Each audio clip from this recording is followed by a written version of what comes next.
جو ازواج ہیں، تمہاری جو بیویاں ہیں، وہ تمہارے لیے بمنزلہ کھیت ہیں۔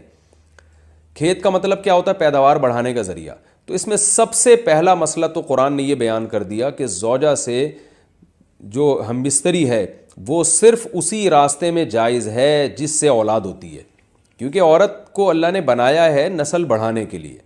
تو کوئی بھی ایسا ہم بستری کا طریقہ اختیار کرنا جو نسل بڑھانے کا ذریعہ نہ ہو، یعنی وہ نیچرل نہ ہو، تو وہ حرام ہے۔ تو اس میں اللہ نے یہ حکم دے دیا۔ تو اس سے صاف یعنی حدیث سے بھی پتہ چلتا ہے، اور تمام فقہا کا اجماع بھی ہے اس آیت کی روشنی میں کہ مسئلہ تھوڑا حیا کے خلاف ہے، لیکن میرا خیال ہے بتانا ضروری ہے کہ پچھلے راستے سے عورت سے ہم بستری کرنا بالکل حرام ہے، ناجائز ہے، اور نبی صلی اللہ علیہ وسلم کی اس پہ بہت شدید لعنت ہے، بہت شدید وعید ہے۔ تو یہ بالکل اللیگل ہے اسلام میں کہ عورت کے پچھلے راستے سے اس سے ہم بستری کی جائے۔ جو لوگ لڑکوں سے بدفعلی کے عادی ہوتے ہیں ان کو یہ ایک چسکا لگ جاتا ہے، تو یہ حرام ہے، ناجائز ہے، کیونکہ اللہ نے بتا دیا کہ یہ تمہارے لیے بمنزلہ کھیت کے ہیں۔ تو اس میں قرآن نے وہ جو سوال تھا نا اس کی طرف اشارتاً جواب دے دیا، اور آگے فرمایا فاتو حرثکم، تم اپنے کھیت کے پاس آؤ، یعنی پیداوار بڑھانے کا جو ذریعہ ہے اس جگہ کی طرف آؤ، انا شئتم، جیسے چاہو، یعنی باقی جس طرح سے تم چاہو زوجہ سے ہم بستری کر سکتے ہو، اس میں کوئی خاص طریقہ متعین نہیں ہے۔ میاں بیوی کا ایک دوسرے سے کوئی پردہ نہیں ہے، ہن لباس لکم وانتم لباس لہن، یہ دونوں ایک دوسرے کے لیے لباس ہیں۔ تو اس میں طریقہ کار کوئی بھی ہو سکتا ہے، کسی بھی طرح سے کرنا چاہو ایک دوسرے سے لطف اندوز ہو سکتے ہو، لیکن فاتو حرثکم آنا موضع حرث میں ہے۔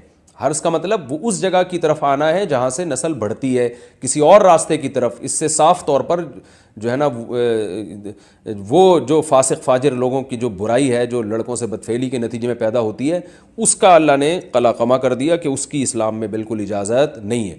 باقی طریقہ کار کیا ہوگا یہ تمہارے اوپر، اس کی اللہ نے تمہیں اجازت دی ہے۔ وَقَدِّمُوا لِأَنفُسِكُمْ، اور چونکہ بار بار حرث کا تذکرہ ہو رہا ہے کہ نسل بڑھانے کا، تو اس لیے اللہ نے فرمایا کہ قدموا لانفسکم، اپنی ذات کے لیے فیوچر میں انتظام کرو۔ قدموا کا مطلب آگے بھیجو اپنی ذات کے لیے سرمایہ۔ کیا مطلب؟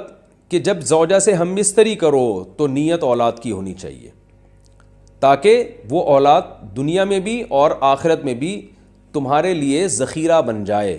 تو یہ نسل بڑھانے کی بہت زبردست ترغیب ہے اس آیت میں، اور اس آیت میں اللہ نے عورت کا کہ بہت ساری ذمہ داریوں میں سے ایک بڑی ذمہ داری کا بھی بیان بتا دیا کہ عورت کو اللہ نے بنایا ہے، جو مرد اور عورت کا جو فرق رکھا ہے نا، اس فرق کی بڑی وجہ یہی ہے کہ مرد کے اسپم کو اللہ نے بیج کے طور پہ پیدا کیا ہے، اور عورت کو اللہ نے زمین کے طور پہ۔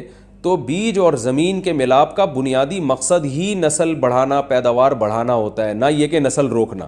آج فیملی پلاننگ والوں نے اس آیت کی دھجیاں اڑا دی ہیں، اور جو پوری دنیا میں ایک بیہودہ قسم کی تحریک چل رہی ہے، یہ آیت بالکل اس کی نفی کر رہی ہے۔ اس لیے اللہ نے فرمایا کہ اچھا، اللہ نے اس کا بھی جواب دے دیا کہ جو فیملی پلاننگ والے کہتے ہیں نا نسل بڑھنے سے تمہارا نقصان ہوگا، خرچے بڑھ جائیں گے، تو اللہ فرماتے ہیں قدموا لانفسکم، تمہارا فیوچر بن جائے گا، سنور جائے گا، کیونکہ اولاد پہ اتنی انویسٹمنٹ نہیں ہوتی جتنا اس کا آؤٹ پٹ ہوتا ہے۔ ان پٹ کم ہے، آؤٹ پٹ زیادہ ہے، انویسٹمنٹ کم ہے، اس کے جو پروفٹ ہے وہ زیادہ ہے، دنیا میں بھی اور آخرت میں بھی۔ تو اللہ نے فرمایا اپنے نفس کے لیے، فیوچر کے لیے انتظام کرو، بڑھاپے کے لیے انتظام کرو، تمہارے بیٹے ہوں گے، بیٹیاں ہوں گی، پوتے ہوں گے، نواسے ہوں گے، بہویں ہوں گی، یہ دنیا کا مستقبل اور آخرت کا مستقبل کیا ہے۔ جو عبداللہ بن عمر رضی اللہ تعالیٰ عنہ نے جب نکاح کا ارادہ ترک کیا تو آپ کی جو ہمشیرہ تھی حضرت حفصہ، انہوں نے فرمایا کہ نکاح کرو، تمہارے اولاد ہوگی، دنیا سے جاؤ گے تو تمہارے لیے دعائیں مانگے گی، تو یہ آخرت کے لیے ذخیرہ ہے۔ تو اس لیے اللہ نے فرمایا کہ آخرت کے لیے ذخیرہ کرو، واتقوا اللہ، اور اللہ سے ڈرو، واعلموا انکم ملاقوہ، اور جان لو کہ تم نے ایک دن اللہ سے ملاقات کرنی ہے۔ تو جتنے حکام اللہ نے تمہیں اس آیت میں دیے ہیں ان تمام حکام کو تم نے فالو کرنا ہے۔ وبشر المؤمنین، اور ایمان والوں کو خوشخبری سنا دیں۔